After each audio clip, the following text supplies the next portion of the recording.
Hello, and welcome to Pest Perspectives, episode 20.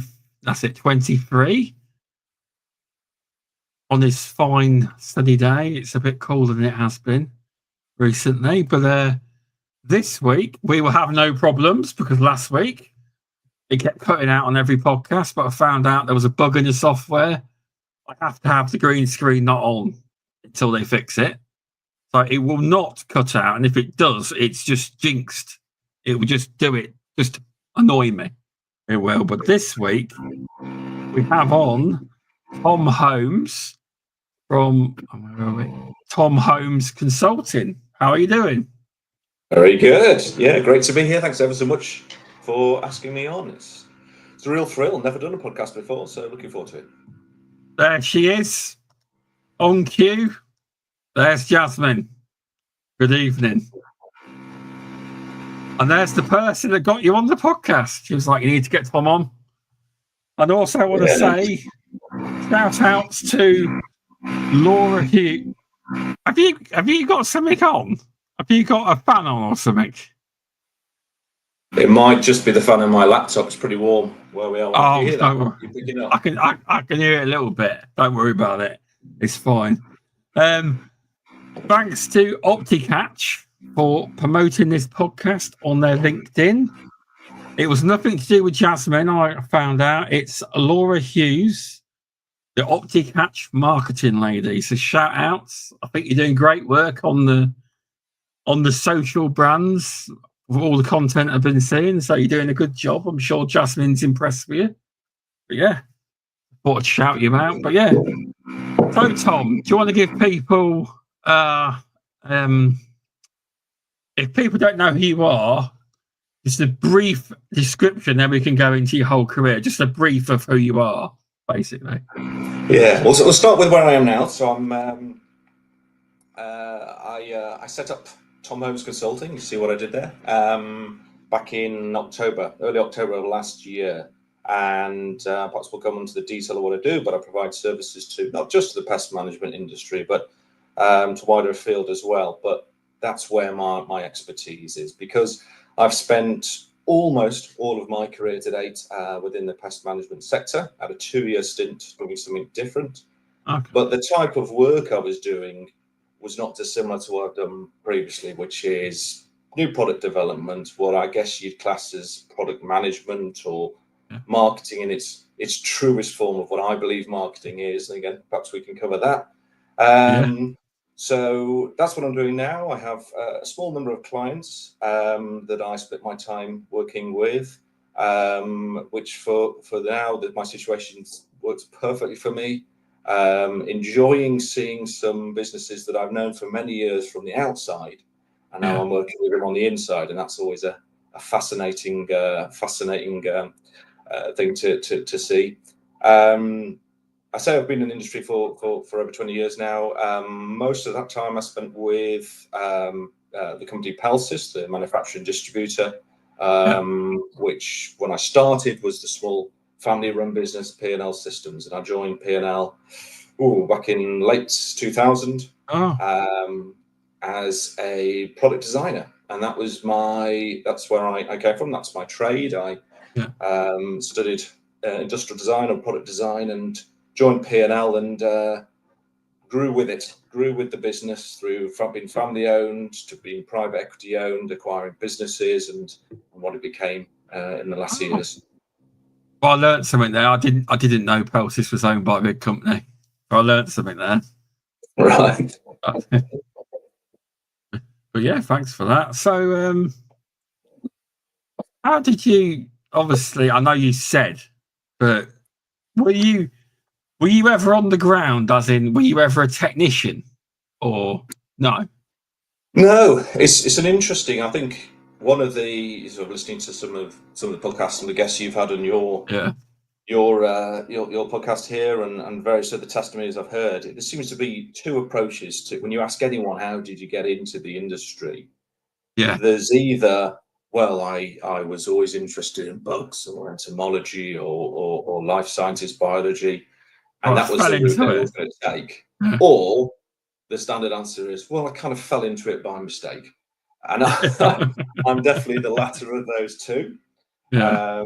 So as I said, I was a product designer, industrial designer by trade. I Yeah. studied at Northumbria University, which certainly at the time, so what I'm talking 25, 26 years ago, had a Yeah. really good reputation as a degree course. And some of the big names that went on the course I was on, there was Jonathan Ives, who went to Apple, and he was Oh, responsible wow. for the iMac, iPods, all of that. Wow. You were Miss. Damn. That's Well, cool. and Rob Law, That's- who was actually the year I was in, the same year as me, and he's the guy who came up with the idea for Trunky. I don't know if you know that one. It's the yes. Yeah. ride-along suitcase. My kids used to have one. Nearly broke. But There you go. Well, he recently sold that wow. business. But, so I'm sure those two now, as well as they've done, are now looking back and thinking how envious they must be of me having found my way into pest management. But as I said, I joined P&L Systems as was. They manufactured at the time products. It was predominantly insect light traps, and Okay. they needed someone to help them do the design in house, work with the manufacturing teams, and that's what started it off. But for years, I Yeah. always said, look, I'm a product designer who happens to be working in pest management industry, but Yeah. I realized many years ago now, no, I'm embedded into the pest management industry now. So there was a definite point where it shifted. Oh, that's good. That is. You know, when you're going through product design let's say in the early days, how do you make like a insect trap? Would you have to like have experience or going into places that have got infestations, or do you have testing flies, or how does it work to build it Yeah, sounds hard to build one. it's It does, it's it's it's a really good question actually, yeah, because I would go backwards and I'd say, look, yeah, the fact that I ended up in pest management is one thing. And to be honest, I in the business I work for, we learned as we went. And we yeah, absolutely improved our sophistication of research and development as we went. yeah, But the theory of designing any product is that it's a similar process for anything, whether it's yeah, a insect light trap, whether it's a rodent station, whether it's a trunky suitcase, whatever it is. My yeah. view is understand the problem or define the problem you're trying to solve, Yes, and then put yourself in the shoes of the users who are going to be using this. Understand their needs, understand their wants. And once you do that and define your problem, agree what I still call the brief, what it is yeah. you want to create, what are the must-haves. And then you start that development process. And it's never a straight line. It's always up and down. There's some curveballs along the way, but if you truly understand the needs of that user, that's when you get those moments of real genius, real joy in developing something new. That's true. Do you listen to a lot of podcasts that talk about finding problems and like leadership? Do you listen to a lot of them kind of podcasts? So I feel like Well, you might be the kind of person that does, because I do. So I listen to a lot of podcasts where it's like you need to find a problem. In like the most successful businesses, they find a problem, they build the product, and they put it out to market. Like Trunky, that did well. That did. Do you listen to a lot of podcasts like that? a little bit, Yeah, yeah, but also keep up to date on through the sort of best practice and ways of thinking through other sources. There's millions of different resources out there for how you can do that. Help identify those problems or process or journey you take yeah, to find solutions. But I mean, back to what you originally started yeah, with. yeah, Once I got serious within the industry, yeah. I realised I needed to understand the industry better. And Okay. I say this to everyone. I say this to some of my clients now, that you can sit in a bright, shiny office and contemplate about, wouldn't it be great if we came up with this or found this solution. But in our case, until you've been out with a service person, with a technician, Yeah, seen it for yourself, been on your hands and knees with a torch, dealt with the problems that they're facing, there's no way, I believe, you can understand what their problems are and then find a great solution. It's a great point. It is, because you're trying to solve something, you're not 100% sure what the actual problem is. You think you know, but until you visually see it, you don't really know, do you? Well, exactly, and equally, if the joy about our industry, I guess it's the same with most, but I always used to say, well, look, we have when I was working for a manufacturer, a distributor, Yeah. we had our customers, the people we sold to, so pest controllers, which could be small sole traders, through to nationals, through to multinationals, and they all want slightly different things. But then, of course, we're also trying to provide, if we're talking a physical product, we're trying to provide a solution for them to give to their customers, the end users. And in fact, ILTs, insect light traps, are a great example of that with LED technology, which perhaps we'll come on to, because that provides benefits to both the service company in terms of reduced servicing, longer life, all of that good stuff, but equally to the end user in terms of low running costs, sustainability. So if we could find solutions to problems that existed for both the service company and the end user, that was a win-win for everyone. Oh no, it definitely is. It's we will get on to that subject. We will, because it's going to be quite good. There's it's quite interesting, because now what I'm doing, I'm asking people that come on the show if they've got anything they want to talk about or passionate about a certain subject, and Tom's come up with quite a good one. He has.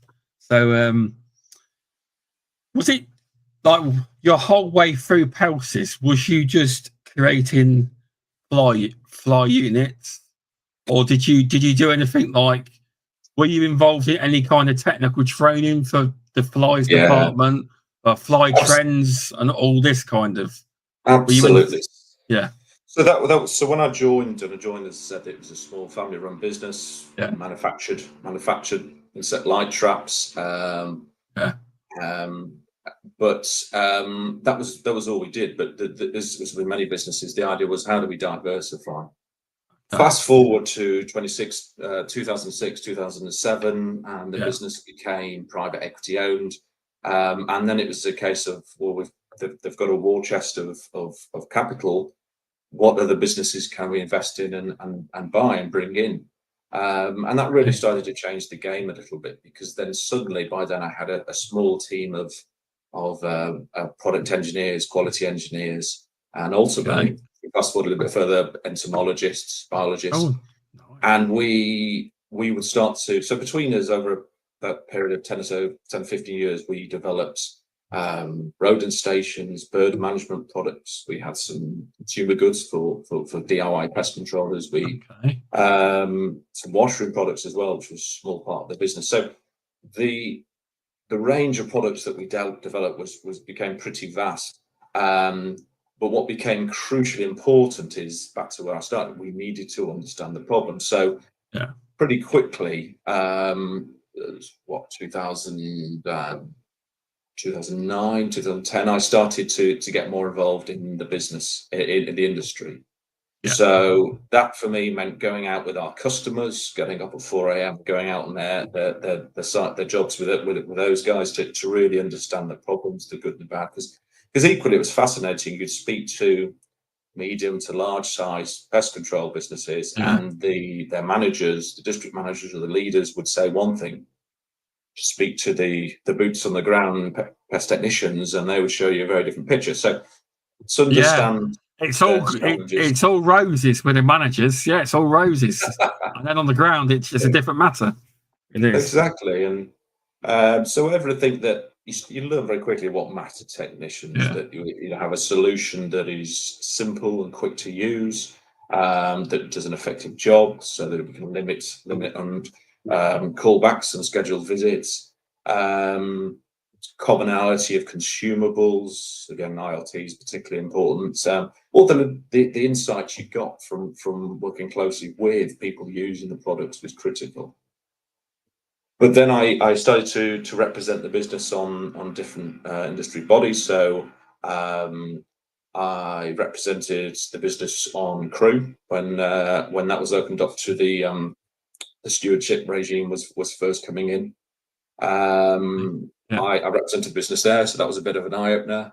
And then I found my way onto the BPCA, into the BPCA governance structure, initially as part of their manufacturers and distributors committee, as they had at the time, and then ultimately onto the board. So again, that was a terrific experience of hearing different perspectives about the industry, what was working, what wasn't working. So a really good journey there. So you must have been quite respected within the industry, because to get the president's role is quite a big title. Is that voted for, or was that something you were offered?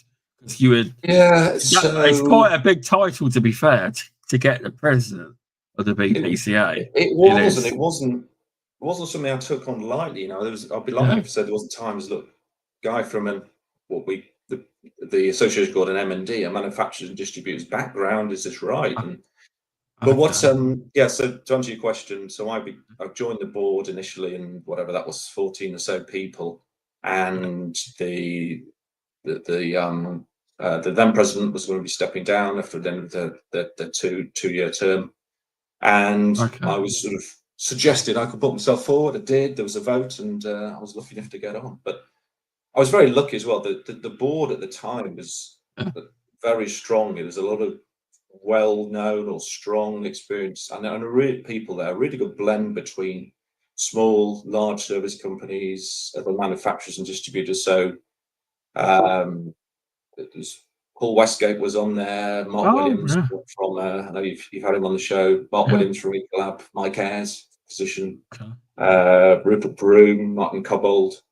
Alan Morris from Envu, and Alan was one of my vice presidents, as was Phil Halpin, Countrywide, who so tragically lost his life a couple of years back now, which was absolutely gut-wrenching, but lovely man, very talented man. So there's a lovely mix between small and large service companies and the manufacturing and distributors community. All are there to sort of try and move us forward. So a lot of great robust discussion. We made some good policy changes. We hopefully moved the association forward. There were moments when there was a lot of strong characters in the room where it got quite tasty at times, but I can imagine. That was my role to try and wrestle it back, and I think hugely proud of what we did, what we achieved together. Yeah, no, it's good, because obviously I'm still new to being on obviously I'm on the MPTA board, and I can pretty much imagine that within the meetings it's kind of the same kind of structure. I'm learning how things work, and I'm still new. I'm learning how to help with Pest Tech this year. Did you help with the BPCA events as well? Did you, being the president? Did you? I contributed, and I would be reeled out to cut the ribbon and maybe say a few words. Cut the ribbon. That's cool. Yeah. But to be honest, I'm sure it's just, I know the structure is slightly different, but the BPCA had a quite a large, but I have to say, absolutely fantastic staff team as well under the CEO. And so we would set direction as a board, but these guys would do a phenomenal job of executing it. So a little bit of involvement, but it was generally run to that team to run it. Oh, it's good to hear. It's Are you enjoying it? You've been part of an association. As in, from the board perspective, do you mean? Yeah. Do you enjoy it? I do. Obviously, you can't talk about the majority. You can't talk about any of it on the board, obviously, for obvious reasons. But yeah, I am enjoying it. They're very good with me. I'm not somebody I'm not the kind of person that you'd look at and think, he's a board director for the MPTA. I'm not. I don't come from a corporate world. I was never in any of that, and I applied for it, and I thought, no way they're going to go for me. And then in the end, they did. There was a vote, and then I got offered a position. But that day, I was panicking so much. I was like, because the day was getting later and later. by the end of the day, I'd convinced myself, I've not got it. No way. Then Kevin called me just before I picked the kids up from school, and he was like, "We'd like to offer you a position." I was like, "Pretty cool that was," but I am learning the way, because a lot of them are teaching me the way you've got to organise events, and you've got to budget and find out what costs and how it works and stuff like that. It's not as simple as from the outside looking in. Everyone thinks it's easy to organise things within the industry, and it's not. It's not as simple as it looks or sounds, or you think it is in your head, until you're behind the closed doors and you're involved in the conversations. But I do enjoy being part of the conversation. It's good to try and help push things forward. It is.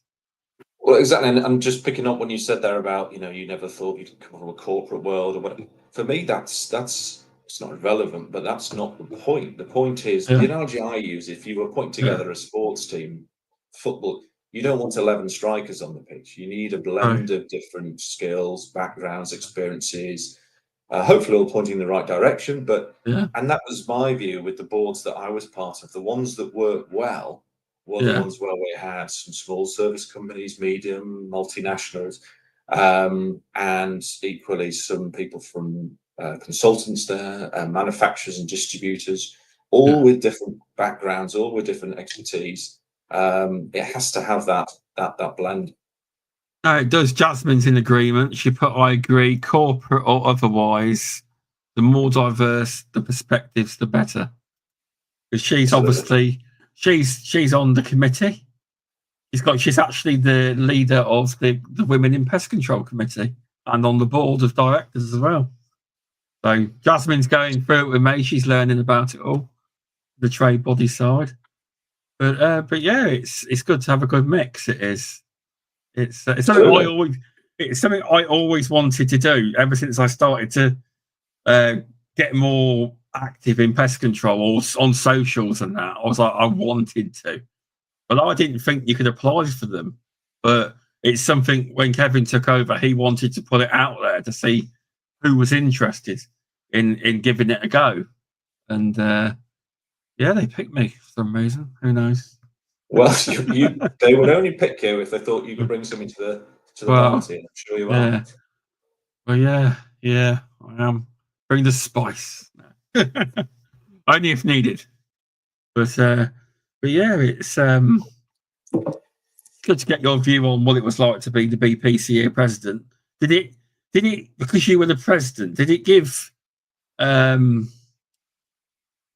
Pelsis any more prestige within the industry because you were like the were they seen as more prestigious because you were the president of the BPCA, or not? What do you think? I'd possibly. I view it as two things. First of all, the BPCA rightly were always very clear that, listen, when you walk through that door of that boardroom, you are here representing, bringing your experience, expertise, and knowledge, but you're here with the BPCA hat on. Yeah. And you leave your commercial hat at the door. And looking around that room, there were times when I could see some were better than others at doing that. But for me, I stand by that. I think that's the way it has to be. But without doubt, I got a huge amount from it in terms of contacts I made, opening my eyes just a little bit to some of the other areas of the industry I just didn't have a visibility on. And without doubt, did it help Pelsis, my employer? I'm sure it did. But equally, I in the business had to give up time for me to do that properly. So I think it was something that worked for everyone. But I come back to, when you're in that room, you have to be there with your association hat on. No, we're definitely true. It's the same at the MPTA. It's all about the interests of the trade body over everything else, not about your secret agenda. That's not what it's about. It's about furthering the industry, trying to make it better. That's what both associations are for, just to try and make the pest control industry better. In reality, that's what it's all about. It is. Absolutely. And perhaps we'll come on to it, but it's such a rich, fascinating industry, but it's not without its challenges. And we need strong leadership at a local, national, global level if we're going to overcome those challenges. Yeah, it's not.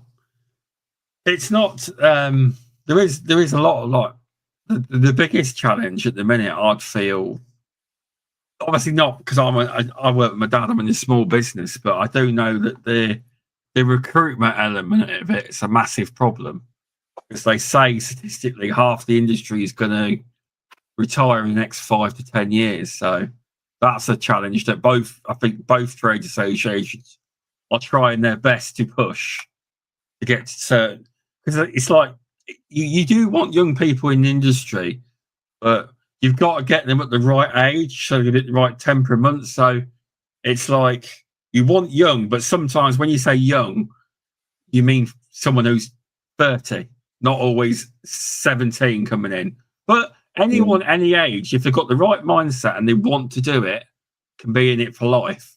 They can. It's just trying to get the right people in. It is. Exactly. And again, it's similar to what we were just discussing. I think you need a blend. So when if you're building a small service team, so that you want that blend of experience, reliability, sort of middle of the road, and then perhaps some newer heads that you can train up in your image to do it how you. But then also equally bring new ideas to it. So, but without doubt, the ability for our industry to attract and retain talent is a real challenge, and I think there's some ways I think the industry can start to address that, and perhaps we come on to some of those with specialist recruiters, with digital technology, one of the big hot topics I know we're all talking about. So they can all play their part. They can all play their part. They can. It's got to be the right kind of person. It has, but it's not an easy challenge, because it's just the thing with both associations are trying. It is. With regards to the BPCA president, like when you were the president, is there a time frame when, or is it like you could be it forever, or is there a time frame when you're asked to stand down? I don't know how it works. Yeah, it's a 2-year term. It's a 2-year term. So I mean, it may well have moved on since I was there, but it was certainly when I was there. It was a 2-year term, and the sort of structure was typically you had 2. I think you had up to 3 vice presidents, and a theory being one of them was shaped to become the next president. But I think in exceptional circumstances, one could have stayed on, but that was typically the play, 2 years. Okay, I just thought I'd ask. I didn't know if it was once you're on. That's it. I didn't know, but that's fair enough. That is. Right. Do you want to mention this topic then? With fly killers? Yes, absolutely can do. Do you want to go into it? Yeah or not? Yeah, happy to. More than happy to. It's. I think the reality is, and I joke about it. My 2 boys, my children are at an age now where they sort of see what I'm doing, and they sort of take the mickey out of me a little bit, because, as I said, as my career today, it's been about understanding customer needs, finding great solutions for that, mostly in the pest management sector. Spent time looking at product selection, spent time delivering and organising training. But a lot of what I've done has been product development. And as I said, whilst I've been part of a team that's done bird management, rodent control, a lot. Most of what I did over my career has been the development and promotion of a flying insect or insect light trap. So I have to accept it's probably my one area of real expertise. Well, that's why we've got the main man on. We have insect. So obviously you've heard the podcast when Jasmine was on, and there was lots debunked and talked about then. It's like there was obviously thoughts where obviously LED upgrading is quite costly. So imagine if you had a site where, I don't know, there's some of these big sites have got like, I don't know, 30, 60 fly On the traps. rest. On the rest. Yeah, I mean, right. So if you were to tell them, oh no, they're being banned or whatever, you've got to upgrade that. You're talking thousands upon thousands, aren't you? So like obviously that in itself, because obviously to recycle them properly and safely, not cheap, is it? So, and a lot of them, honestly, will just throw them in the normal waste. You're not supposed to, but a lot of people do, don't they? You know, they do. I'm not saying they do, though, don't they? A lot of people just chuck it in the bin. But obviously, if you had a site like that size, they wouldn't get away with that, would they? They wouldn't. Quite, yeah. But it's quite costly as well, because everyone's going, you must do. Just that obviously certain companies have suggested that you need to do it in a timely manner as well. Yeah. Well, if we start with the basics, the first thing is back to my principle. What are these ILT? What are the tools? What are they there for? And I actually just wrote a piece for BPCA magazine on this that for me. First, let's start right at the top. I call them insect light traps, and it's personal preference. I'm comfortable with anything. It does sound better. I'll give you that. It sounds better. Well, there's the fly killers, fly lights, fly traps, all fine. I've heard them all. But the problem I have with the term fly killer is that we're not necessarily looking to kill. That's not what we're there to do. I would argue we're fundamentally there to monitor. But equally, we're not just talking about flies. We're talking about stored product insects. We're talking about moths. So insect light traps where I've landed. It's not perfect, but that's the term I tend to use. Yeah. So ILTs, what are they for? I think, yes, they can be used for controlling flying insects. They can be used for reducing population. So if you think waste sites, you're never going to get rid of insects, but we'll just try and keep the numbers in check. Yeah. And the sad truth is they can also be used, often cheap, nasty ones that are there for a tick in the box, for a compliance. Yeah, I get it all the time. I'm not very good at selling them, but I often say to the customers, if you want a decent one, let me know. I'll get you a good price. But no, certain places, let's just say they're not interested. You even tell them it's not working. I'm not bothered. It's a box. A high street store, the health inspector's told them they need an ILT. Okay, fine. 31 from... No, I'll tell you, funny enough, they don't. The EHOs do not tell them they need a fly trap, an insect trap. They don't. Now, it's not a requirement. The weird thing is, like I've said to a lot of customers, it's not a problem with the AHO until it's a problem, until them flies are everywhere. And they're going, where's your fly unit? So I said, they're not bothered until there's a problem. Okay. Not a natural within like pubs and restaurants. It's not a natural legal requirement to have one. I think it should be. I try and talk. Well, again, depending on which standards we're talking about, but most your average pub words to the effect of must have appropriate measures in place to control or manage the risk of flying insects.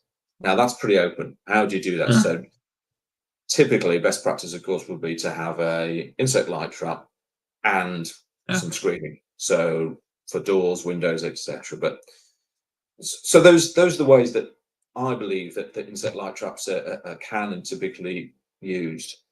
So the question then is, which are the best ones to use? And obviously, I worked for a manufacturer for many years now as an independent. I have the joy of reviewing everything on the market to get my perspectives on it. And what I would say is all those years of my team and I spent trying to find subtle differences for fluorescent lamp ILTs to make them more efficient, improved efficacy in terms of insect catch, quicker and easier to service, more cost effective. We were tweaking small details. Okay. The biggest significant change that our industry is facing is the move from fluorescent to LED, without doubt, because there are so many factors at play here. And there's no necessarily right or wrong answers, but, and I know you spoke about it with Jasmine Emerson when she was on, but as you say, the big point here is let's be clear on what legislation is saying.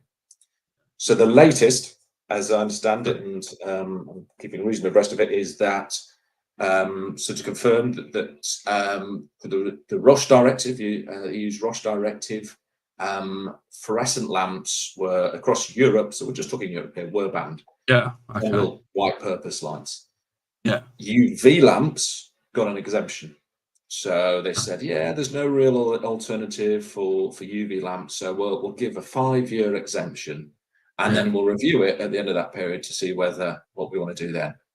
Yeah. Now that exemption expires in February 2027, so what, 18 months away. So the European Commission, of which the UK still piggybacks on with regards to this, has to make a decision. Do we extend that exemption for 1, 3, or 5 years, or do we say no? There's now appropriate technology in place. We're going to now ban fluorescent UV lamps. So when someone says, they're going to ban them, it's a subtlety, but they might not renew the exemption. What I'm hearing from some of the big lamp manufacturers is that the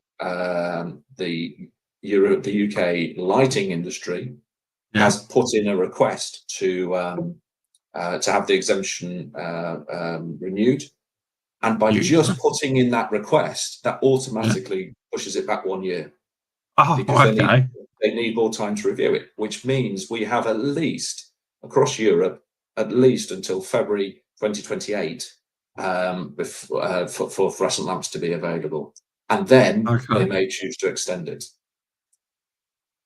It's a long game. Absolutely. So that's the sort of the legalities of it. Yeah. But then there's so many more dynamics about the benefits. Back to where we started with what Jasmine asked as well. Benefits of transitioning to LED for service companies and for end users. So again, you've covered it previously, but everything from we can cover it, no problem. Always refresh people. We can, no problem.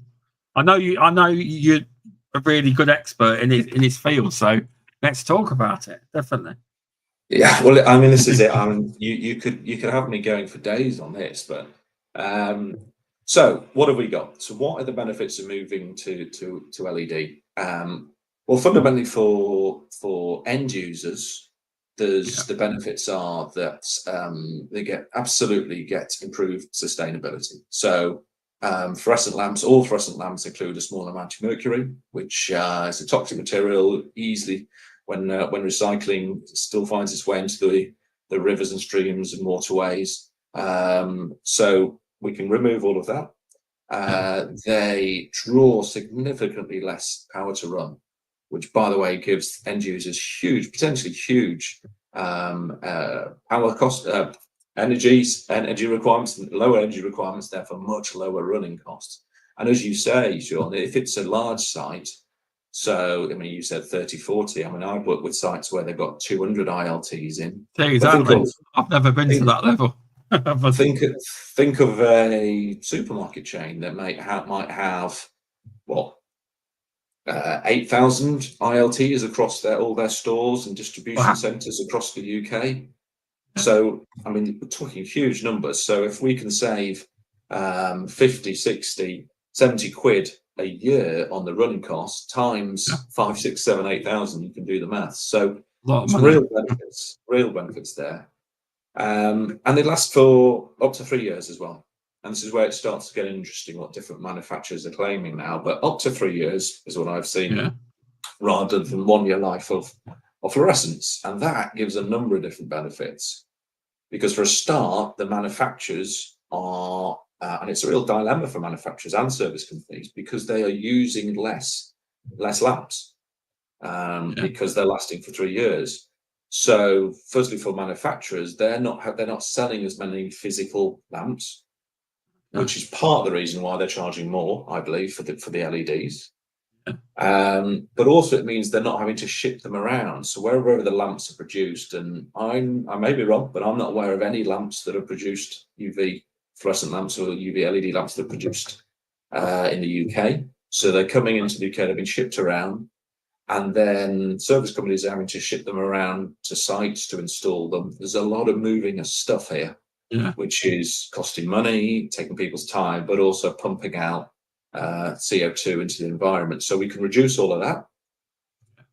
And then in terms of the service company, it's got to work out for their business model, of course, because and again, you've mentioned this previously, but if a service company is charging their end user, their customer, for the lamp change, that's a problem for them. Yeah, that's what I spoke to a lot of people, and that's like I can't really charge them for a visit just to go and clean it. They won't, because I'll have to charge them a lot less. There's not much. I think the way to look at this is, look, the lamps cost a little bit more to buy up front. There's no doubt about that, but they last for up to 3 years. So with a little bit of simple calculation, we can work out for the service company the cost over a 3-year term, and we can certainly do that for the end user with regards to the running costs. So then what we've got to talk to about is the service company's business model. And this is something that actually is a much bigger subject when we talk digital products, because that really potentially tears that business model up. But if a service company is leasing the ILT and providing a service to their end user, they then have to package up, well, this is what it's costing me to do it. This is what I'm going to charge these guys. But if the service company is selling the ILT and possibly selling the replacement lamp, then they've got to make that business case stack up when they change it to once every 3 years.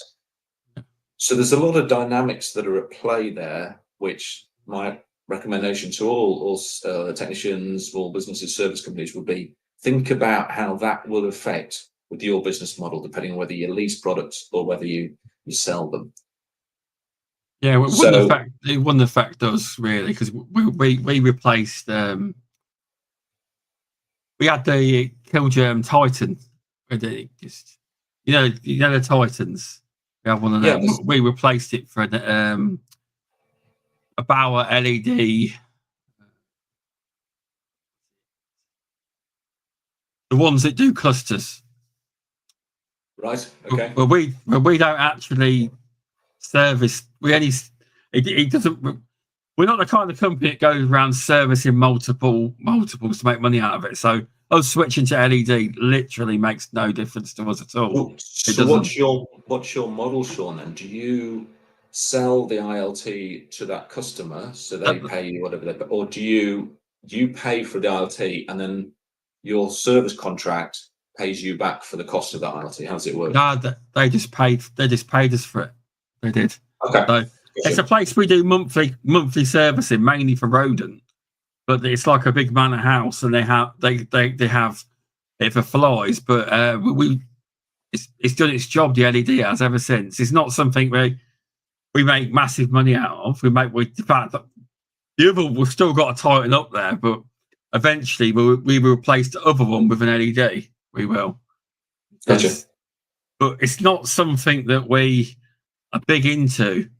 I'm not very good at the talk of selling how you sell them. You know, I haven't got the gift of the gab when it comes to that yet. I wish I could, because one of our friends, he sells fly machines like they're sweets. Honestly, it's some people can.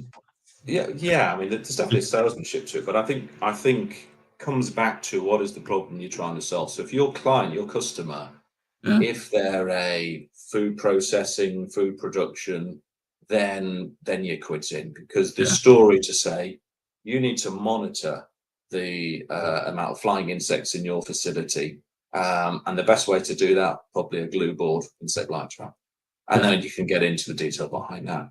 But if it's small establishments, maybe not particularly sensitive in terms of food processing, food production, then the need for the ILTs, it's more down to causing distress, flying insect pests, or possibly damage to goods, and that's probably more hard to sell, without doubt.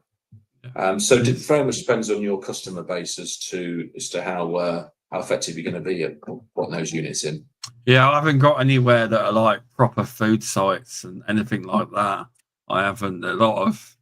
Got 1-2 farms and mainly pubs and restaurants, to be honest. And they're never in. Whenever I mention about a good fly machine, they're never that. Maybe it's me not selling it well enough, but they don't seem that interested. Yeah, well, those sort of environments, they're almost certainly not going to be interested in monitoring flying insect activity. They just don't want flying insects around, yes, to land on their food, but also to be a pest to their customers. So it's a very different kind of use of those products. So I think we could continue to talk around that, but I think the two big implications of moving to LED then for everyone is I think the first one absolutely is pretty much everyone used all the keynotes were moving towards using a 50-watt 18-inch lamp. So the fluorescent lamp that went into most units, and I could buy that lamp from manufacturer or distributor A, B, C, or D, and I could put it into my 30-watt insect light trap. And wherever there was availability, who had best pricing, who you had a relationship with, you could use that. And if I went to a site and I inherited a site and it had 20 ILTs in there, and some were from manufacturer A, some were from manufacturer B, but they were all 30-watt units, I could put my 15-watt fluorescent lamp into it. With the manufacturers now moving to LEDs and exploring what is possible with form, direction, how to produce UV to attract insects with a lamp with LEDs, we're getting all these different forms now of LED lamps. And what that means that if I buy an ILT from manufacturer A, in 3 years' time to get the replacement LED lamps to go in there, I'm pretty much going to have to buy them from that manufacturer. Really? So, wow. Well, yeah, okay. You can find other sources, I'm sure, because that manufacturer will sell to other sources. But if I'm in 3 years' time, 6 years' time, 9 years' time, when the ILT starts to need to have their LEDs replaced, and I need to replace, I inherit a site that's got 20 ILTs. 1 and 3 are from manufacturer A, 3 are manufacturer B, 7 are manufacturer C. There's a good chance that I'm going to have to work out, right, I need 14 of those LED lamps. I need 6 of those LED lamps, 9 of those LED lamps. And it's going to become a real nightmare for service companies. So what you're saying to me, because I didn't know this, what you're saying basically is fluorescent, you could buy basically any bulb you wanted. And LED, you cannot do this. You have to make sure it's specific to that machine. That's not all the case, not all the time, but a lot of the big manufacturing distributors that you'll have heard, and I'm not going to talk brands and business names, but for reasons I understand, when you look at the research and development they've done and the sales arguments, I get it. But there is now a uniqueness to what used to be that circuit, that's a tube form that was 450 millimeters long, 18 inches long, 50 watts. That lamp, no matter what source I bought it from, would fit into pretty much any 30-watt insect light trap. Now, if I buy an ILT from them or from them or from them, when I replace that LED lamp, there's every chance I'm going to have to get one that's dedicated for that unit. And that is unfortunately going to massively complicate things for service companies. Oh no, I didn't know this, so it's quite eye-opening. It probably will be for a lot of people, because obviously a lot of pest firms haven't moved into LED yet, because it's a minefield. It's like, obviously you listen to the podcast before Jasmine on, and for me it's she was telling me about certain manufacturers' fly catches better than others, and it's hard to know exactly, like, if you're not an expert in the field, it's hard to know which is the better one, value for money. you've got to kind of ask what fly catch and then get the fly catch research from each one, and it sounds like a minefield to me to get the best one. It does. Well, it sounds like you need an industry expert consultant to help you along the way. Oh yeah. Well, actually, I see she's made a point there. Yeah, so I mean, she's sort of building on what I suggested, that historically I could buy a 15-watt 18-inch lamp from any manufacturer and it would fit into the ILTs I've got in the field. Yeah. But if there's a shortage of stock from one particular manufacturer or a problem, then it's much harder work for me. It is. It's So I think that's my observation, concern, and I don't think that's getting anywhere near the press coverage, the talk that it needs to, because that's going to really be a challenge for service companies going forward. The fact that, as I think I mentioned right at the start, my observation, having worked in 20 years in the industry, is people want standardization, common consumables. I have a question about this. Go for it. So I'm not a massive fan of the EU, but they made a great thing for the mobiles. They made it so every phone had to have a universal cable now, save on wastage. Would the EU be happy with all these different bulb sizes? And the confusion, trying to get people know what to do. They'd rather a universal standard. I don't think they would be very pleased by this. I might not know, but I just think a standard cable for your phone saves a lot of wastage.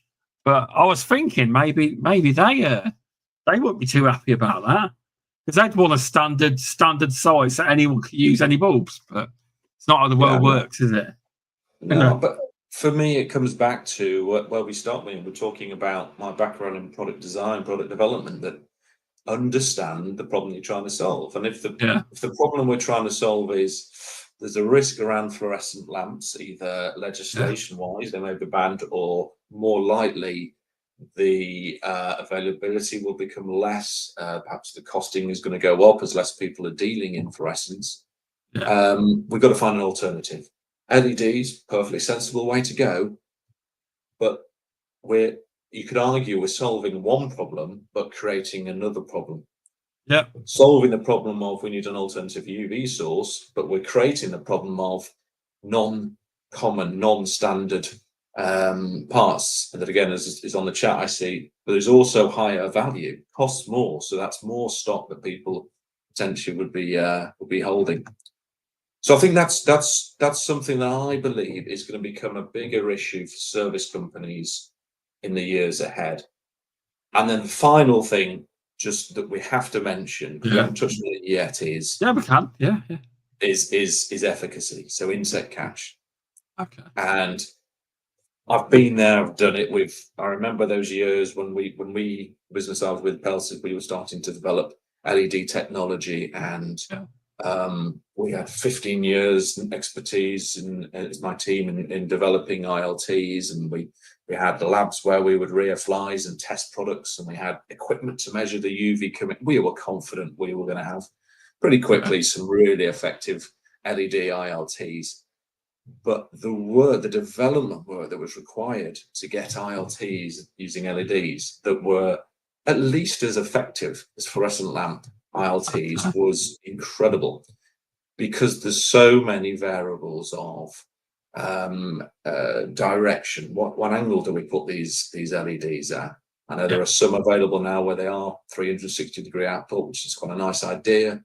What intensity? Do we have 8 LEDs, or do we have 12, or do we have 30? So many challenges there, so many variables, and it took the team I was with, took us years to get that what we thought was right. And I guess what I'm saying is it is so important that as an industry we get this right, because if we're not careful, and I'm hearing it already, there are ILTs in the market now, LED ILTs, that aren't performing as well as fluorescent ILTs. And if the concept of LEDs gets tarnished because of one or two units that aren't working so effectively, we're in real trouble. And the trouble is, as you touched on earlier, Shaun, it's almost, are we saying that it's down to the individual service companies, be they small or large, to do the research and check that those ILTs really do work? Those LED ILTs really work. So the bottom line is this: I think the term I use is less forgiving. Fundamentally, all those years, we could put a fluorescent lamp into a metal box with a glue board, and it would attract and catch not only a good number of flying insects, but a range of species of flying insects. With LEDs, it's much, much harder. So absolutely, my recommendation to any user, service companies or end users would be, do check with the supplier. They should be able to provide some form of test results or some sort of evidence.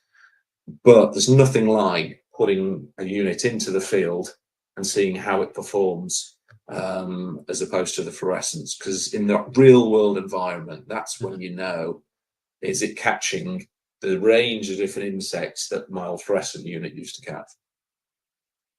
Yeah, has there been any cases where someone's gone out and upgraded to LED and the fly catch is worse than what they had with fluorescent?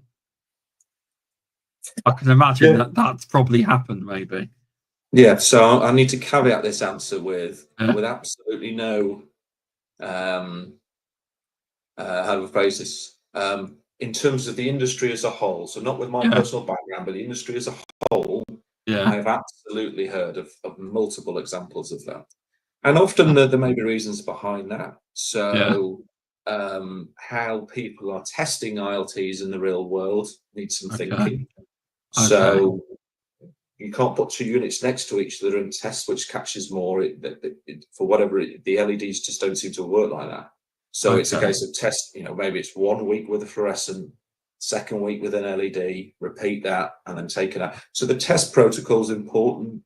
Temperature has a massive effect.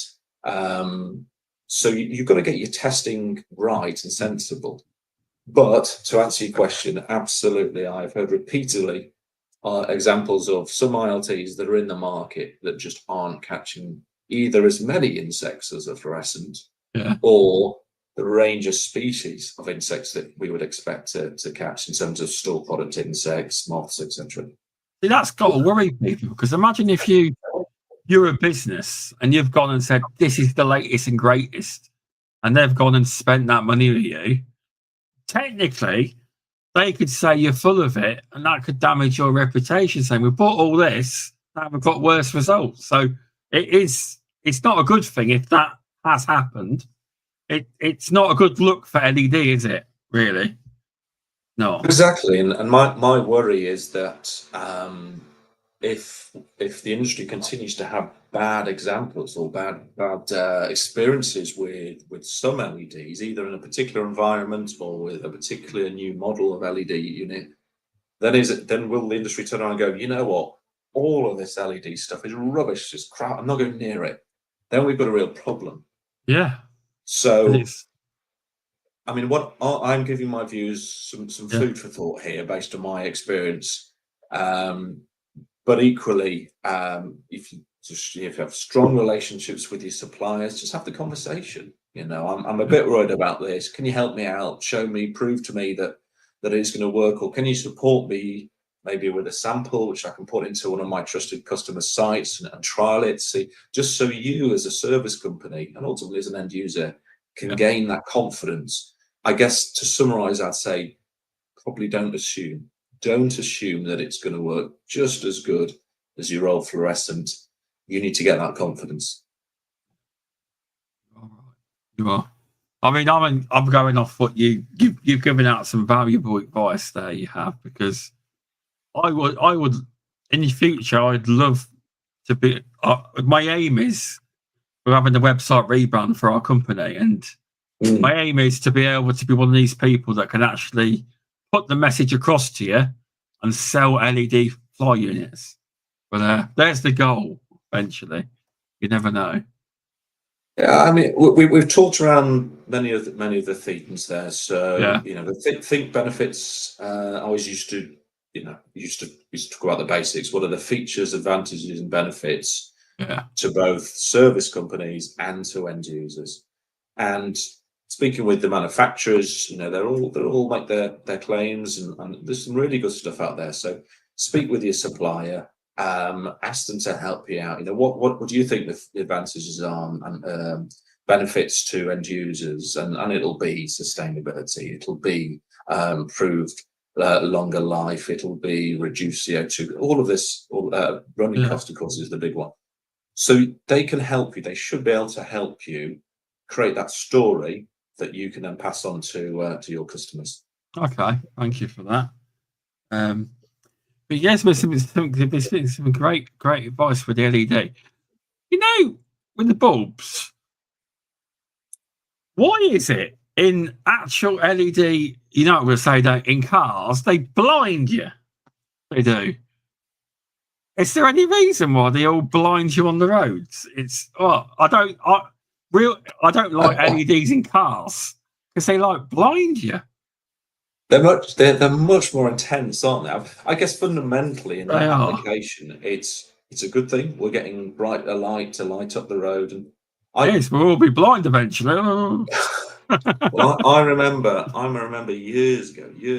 I'm ashamed to say I was stopped, and I was a little bit over the speed limit, so I was stopped by Her Majesty's then police service, and they pointed out that I was speeding, but they also gave me a really useful tip, which was actually, look, it was just about the time cars were being upgraded to LEDs and brighter lights, and they said you can have a look in your rear mirror. You can always tell when there's a police car behind you because they have the bright lights. And certainly initially it was so clear, wasn't it, the difference between sort of traditional bulbs and the brighter ones. But I think ultimately in that application it has to be positive that the roads are clearer now. I think the interesting point, Jasmine's jumping on the chat again here, but moving it back to LEDs and ILTs. Yeah. There are examples, I can think of a couple where there's a 360-degree output of LEDs, but most LED lamps that I've seen are directional. And there's some positives and some negatives about that. All I say is that's got to be managed. That's got to be managed. And Jasmine talks about her diffusion coating and diffusion technology. So the idea that allowing the LED to diffuse a little bit rather than being points, those very annoying points of LEDs that sometimes you see, I think it's a consideration. But again, the manufacturers have to wrestle with that, how to get the best possible effect to attract insects. But equally, you probably don't want 20,000 LEDs pointing at a human, which is just so off-putting. You never want to look at it. So there's a balance there. Yeah, no, you're right. When it comes to testing fly units in the lab as such, do the likes of Peltis and companies that make them, do they breed or buy flies specifically to, be in the room and to test them? Did they breed them? They breed flies specifically for just testing purposes. Is that how? I've always wondered. Is that how it works? Or fundamentally. So, it's manufactured as a different ways. But what I understand is some of the manufacturers do have their own fly test rooms or chambers where they'll either bring in mature flying insects, or sometimes in pupae form, which they let emerge over time. But equally, a number of them will use external test facilities. Now, the benefit of that is they don't have to manage that, and it's independent. Downside is it costs a good chunk of cash to get those trials done. And I think it's important. It's as I've talked about. It's really important for all concerned that we build up our collective confidence in insect catch. And I think we always, again, with my small engineering team, we always used to talk about the three levels. We would measure the UV coming out of the UV source, and we had some equipment to be able to do that. We would do some lab testing. So we would pick a particular species of insects. Usually the industry is standardized to the common housefly, not always, but usually. And then if that was looking good, then we'll take it into the real world and do some real world trials. And there's benefits to all. Do companies pick certain clients they have to say, could you test my unit for me at one of your sites? Is that common practice, is it? Sometimes manufacturers will go to, as you say, one of their service company customers and say, listen, could you help us out, find a site, and we'll run a test with you. Yeah. Other times the manufacturers will source a facility, a site, an end user site themselves. Oh, okay. And trial. So as I said, benefits of both. Benefits of lab tests. Often the downside there is it is by definition controlled. So there's usually a limited number of species of insects, and it's not a real one environment, but it's terrific for giving you data in a controlled way. But ultimately, we used to go through that journey. How much UV is coming out, controlled environment, then real world testing. Okay. Oh, thanks for that. I didn't know how it worked, because that's what I thought, that a lot of they breeded flies or had flies brought in. Well, it's back to you asked early on about who I work with, who we had in the teams, and certainly in the latter years I had an entomologist and a biologist in my team, and they did a lot of the training. And I think sort of one of them has been on the other podcast. So Sophie Thorogood was on that one, and John Stewart was. I need to get Sophie on. She has said she'll come on at some point. She's also on the board. She's also on the board at the MPTA. Exactly. But she was terrific. She was, she knew exactly how to successfully get insects that we needed for the trials. So again, all important part of that process. Oh, it definitely is. There's been some interesting information with regards to LED and insect fly traps. I'm just trying to set your way. I was trying to remember there. I nearly said fly. I was stopping myself and saying fly killer. I was like trying to remember. I was. It's not a big deal, but and I tend to adjust depending on who I'm speaking to. If they use a certain term, that's fine.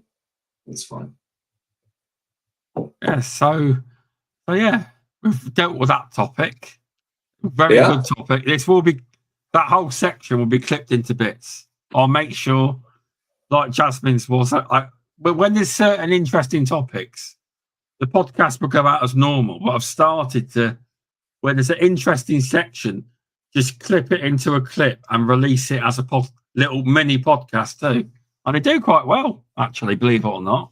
Okay. If you tell people what the actual content is, they're going to be straight into listening to.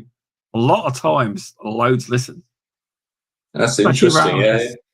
Well, I guess I've seen it.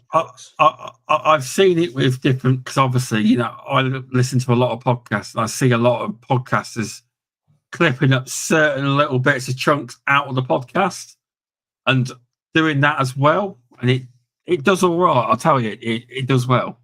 I just need to do it more often. I do. Yeah, it's just the time to edit it, I guess. Oh yeah, it is. So now, with when you left Pelsis, was it were you out there? Was it like a gap? Was it a gap year, or was it straight into your consultancy business, or was it you had time to have a break? Or no, well, I actually left Pelsis twice. So I left twice and came back. Oh, okay. So good. I left twice. So I left. Spent a couple of years doing something completely different. I actually went to an industry I knew nothing about, but for 2 years I worked for a company of range cookers, wood burning stoves. So it was all proudly produced in the north of England. Castings, heavy gauge sheet steel, but the principle was the same. I spent time understanding the problems of the end use of the users. So people who, these cookers. So think I got to cross. Think Argos. It wasn't Arga. It was a different brand. It was Essie. Okay. Those sorts of things. So people were paying £8,000 or so for one of these heat storage range cookers. So I spent time speaking with the retailers who sold them, spent time speaking with owners of these sort of products, aspirational owners, to understand what they wanted.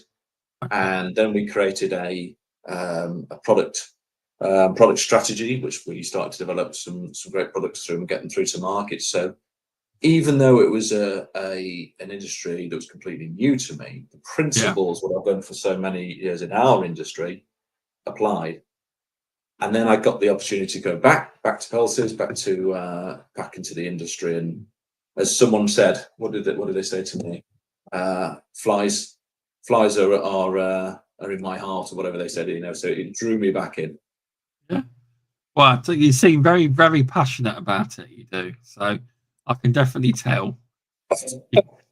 Yeah, I tend to subscribe to my both in my private life and professional life I'm kind of all or nothing. I'm into something completely or not at all. And this has been, whereas I think I've reasonable knowledge about the broader industry, professional pest management industry. Without doubt, this is the area that I've spent most of my career in. So something that who'd have thought I'd end up being industry expert, specialist, passionate about flying insects? Who knew? Well, there is. Alex Wade would be a man after your own heart. He would be. He loves talking about bugs. He does. Yeah, You've seen it when Shaun's on the Beauties and Beasties, and they go, "Oh, no. He's going to talk about bugs, isn't he?" He's slowly converting Shaun slightly. He is. Yeah. Yes, but so what do you do within your actual business now? What is it you do, and what kind of services? Yeah, it's a good question. And do you do now in your current role? Well, as you might, so within Tom Holmes Consulting. So as you might be able to gather from the sort of the broad range of work or areas I've been involved in over my career, it kind of touches on a lot of the services I can and do provide. But I guess the fundamentals, it's boiling down to three. So I'm very lucky. I've had plenty of. You asked for when I left Pelsies to set up Tom Holmes Consulting. I was very lucky. I picked up work pretty much straight away from people I'd known in the industry for many years, and I was very fortunate. They said, "Here we go." There he is. He was watching. He couldn't resist. Couldn't resist jumping in, could he? I was very lucky that people from the industry said, "Yeah, would love to have a chat with you, Tom, and see if there's some work we can do together." So it's fundamentally boiling down to three things: a little bit of product development, but not a great deal, to be honest. The big two are what I guess you'd class as product management, or I was used to joke with former colleagues, I call it marketing. And for me, marketing is in the clue. It's about the market. It's understanding the needs of users, everything we've talked about previously. So I'm working with some clients for them to try and help them understand what solutions they should offer, be they service companies or manufacturers. So that's sometimes that's creating new stuff. Sometimes that's saying, well, look, there's a huge amount of, I don't know, take digital remote monitoring solutions, a huge number on the marketplace. What is right for my business, or what sort of approach do we take if we're developing our own version?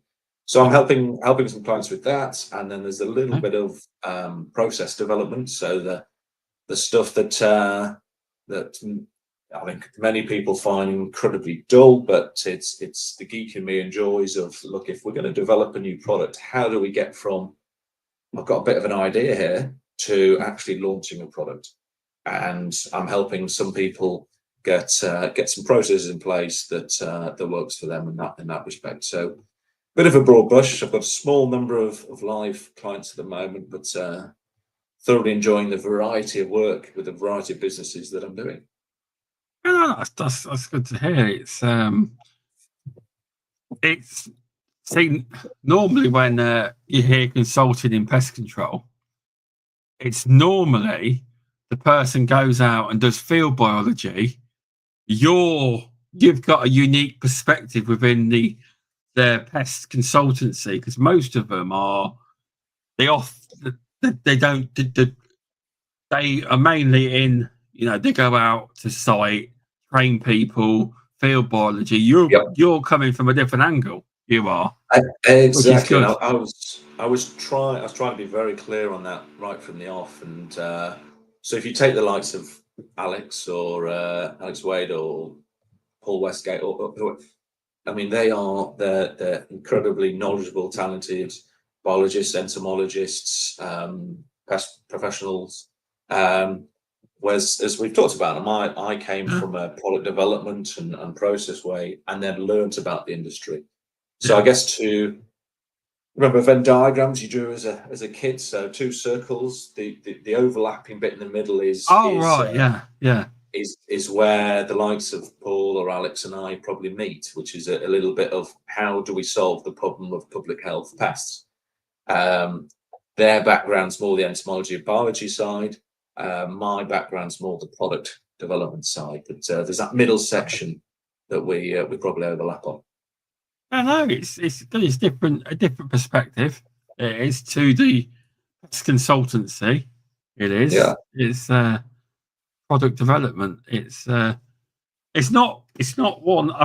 To be honest, you're the first person I've had on the podcast that does develop products as such. You're the first one, Tom. Well done. The first one. Hey, I'll take that. On the podcast that actually develops products to the degree from start to finish. Yeah, I mean, don't forget, I what we've talked about is what I call physical products. So, be it a rodent station, bird spy, insect light trap, they're physical engineered products, and there's a process that I've worked with for years and works for me. If we're talking the chemical side of things, that's a whole different ball game, and I've had some exposure to that. And it's a different world in terms of regulatory affairs, in terms of chemical formulations, governance to ensure the chemical products are produced as you said you were going to produce them. That's something else. So one for the future, it might be interesting for you to get someone who can talk in a little bit more detail than I about that side of product development. That would be an interesting one. But actually, because a lot of the products in that world is you have to you're talking years for some of these products to get cleared, didn't you? You are with these chemicals. A lot of them are. Absolutely. You could have been working on a product 5 years ago that's just being released now. Oh, and the rest. I mean, 10 years. And I've heard recently that any new products they want to make, that it's 5-6 years, some of these products to get cleared, or even if they get meet approval. So, I'll see if I can get someone on. It's not always that easy, but I will try. I will, because I've obviously learned. Yeah. Sorry. Get into your I'll do it offline from this, but I can suggest a few names for you. But equally, in your network at the association, they'll be able to point in the direction of a few people. Well, Alex is working for one of the chemical manufacturers now as well, so there's plenty of folks out there who you could reach out to. One thing I'll tell you, in the podcast world, you can't get everyone you want on. I've hit roadblocks with certain guests because of big companies don't like people. I'm not on about Alex. He's coming on soon, but it's all about weightlifting and fitness, that podcast will be. But there's certain people I would love to get on in their capacity, but I've been told no. They can't get cleared. But I didn't know that. I didn't know that until I started the podcast. I've had this whole list of other people like, I can't, I've not been cleared for the Beauties and Beasties yet. I was like, oh no. He says, I can believe it. But I will try. I've never thought of actually trying to contact anyone about on the chemical side of development. So I will try. I will. That will be interesting. It would be. Obviously, you'd have to get them. They would never go into the specifics, but more how the process works. because it's a lot. Totally. It's a lot more red tape, I would imagine. Yeah, I know, and in recent years, it's only getting worse. And again, without starting a new strain of conversation, particularly, but the reason we are losing as an industry, we're losing so many sort of mainstays of chemical solutions that we've had over the years is on one hand, rightly, the regulatory requirements to be able to use and sell these products is it's a harder bar to hit. But equally, the costs to both develop, register, and then maintain those dossiers is just getting ridiculous. And certainly don't want to get political, but Brexit hasn't helped that. So that's a real problem. Oh yeah, no, you're not wrong. It seems recently to me that it's a fast-moving world when it comes to losing chemicals and new chemicals coming on. But recently, there's been a few leave and a few come back. But we seem to be losing. But I'm not one to moan about losing chemicals. But we've just got to get on with it, haven't we? People like to whinge about it, but I don't do that. Yeah, I think we can be pragmatic, but our challenge here is we're all in an industry that's here to maintain public health. And what does the world without professional pest management look like? Pretty scary, I would say. It is, but people don't realise that until something big happens, and then they'll soon realise. And this is why the associations and the legislators have such an important job to do to raise and I know both associations are in the UK, but to raise the awareness, that sort of the PR of our industry, and as I said, what it would look like without it. So it's crucial that we do that. It would look scary if you imagine just like tomorrow, every pest controller was disappeared, all the bait, everything was gone. Oh, it would be frightening. It would be. People don't realise it'd be like in the end, it'd be like an apocalypse. It'd be like quite. Eventually, it would be, but no, it's been a good podcast, Tom. Is there anything else you wanted to cover, or have we covered most of it, or? Plenty more I could talk about, but I think that's a good. We've covered a lot there. I think we'll leave it there.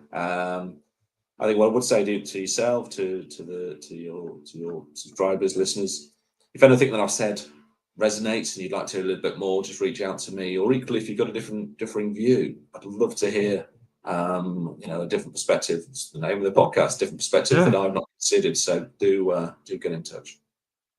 Yeah, no, that's it's I'll probably have you back on for something else. We can always come up with some kind of topic, or if you ever fancy coming back on in the future. But who would you like to see on that isn't in the chemical companies? Like you said, you'll mention that offline. Who would you mention that you could mention? I'll give you two. You two. So and they're both what they have in common is they're both ex-colleagues of mine who are now doing something different, and I've got a lot of respect for both of them. So first of all, Mark Wenman, who's now one of the technical training managers at MPTA. So you should be able to have the conversation with him. He has. I'm sure. Yeah, I'm sure I've already asked him. Okay. I think I've asked it. I get that many messages. I can't remember which one I asked. I asked one of the new technical. It's either Mark or Duncan, but I want both of them on. I do. Yeah, I don't know Duncan, but Mark I've worked with for many years, and he's a great guy. So he'll be good value. I'll sort that out. And the other one is a former colleague who we talked earlier about. One of the challenges we're facing in the industry is retention and recruitment of people, high quality people. And a former colleague of mine, a guy called Richard Ardren, has set up a company who is specialising in recruitment for a little bit wider. So it's pest management, but also into crop science as well. But he's got a portal, he's got a website, and which he uses as basically to help. What's recruit. The name of it? So it's Enviro Career. Ah, right. I know. I've read it. Yeah, I know who you're on about now. So, but he would be fascinating. He's got 25 years plus experience in the industry, but also now, as I said, is moving into trying to help solve that recruitment crisis that our industry is facing. So it'd be fascinating to get his perspective on that. But yeah, I will get both of them. I will definitely be able to get Mark. I'd have to ask. I'm sure he'd be interested in coming on about the recruitment. I am. Well, now I've thrown him under the bus. I can help twist his arm if needed. Well, there you go. But yeah, thanks for coming on, Tom. It's been a good one. Thanks, Jasmine, for the recommendation. Good. Well, really appreciate that. It's lovely to meet you. Lovely to have this opportunity, and being, like I said, more than happy to have another go at in the future at some point. Yeah, thanks for coming on. So I'm going to set up this week. I'll set up the CPD for people on the British Pest Register, so people can get it will be 1.5 points because nearly an hour and a half, and I can't get any more points for basis prompt for this year. So, and if you're with the BPCA, you can self-register this podcast with the BPCA CPD diary, I think it's called. You can as well. I just want to do a couple of shout outs quickly because I haven't done any for a few weeks. Shouts to Beauties and Beasties podcast. Please check that out if you don't check it out. It's really good. Check out the Pest-management podcast. My friends from America, Candice and Jenny. That's a good podcast. I've been on that one. And Brad and Jack from Tales from the Crawl Space 2.0. You want to hear gruesome stories, Tom, and funny ones. Want to listen to. They often make the stories anonymous as well. But I want another shout out to Brad, because everyone kept it a secret that Jenny from the Pest-management podcast has a new job. She left Orkin, and now she's working for Trio Pest Control, and Brad's a boss. So well done, Jenny. I'm proud of you. You're getting into a family business now, and you stopped working for Big Box. So yeah, well done, Jenny, for doing that. I'm sure you'll be great. But yeah, thanks for coming on, Tom. I've not done these shout outs in a few weeks. So I thought I'd better do it because they shout me out Absolutely. All the time. They do. But yeah, thanks for coming on, and we'll see everyone next week. But yeah, thanks, Tom. And I will put Tom's link in the description. It probably already is in the description, but I will double check it once it goes to all the podcast platforms. And thanks, Alex. Thanks for the shout. Very enlightening listening to Tom. There you go. Some praise. It's been good. It's been good, Tom, talking to you. Well, I guess those consultants got to stick together. Exactly. Very good. Exactly. Appreciate that, Shaun. Right. Thank you, everyone. And I'll see you all next week.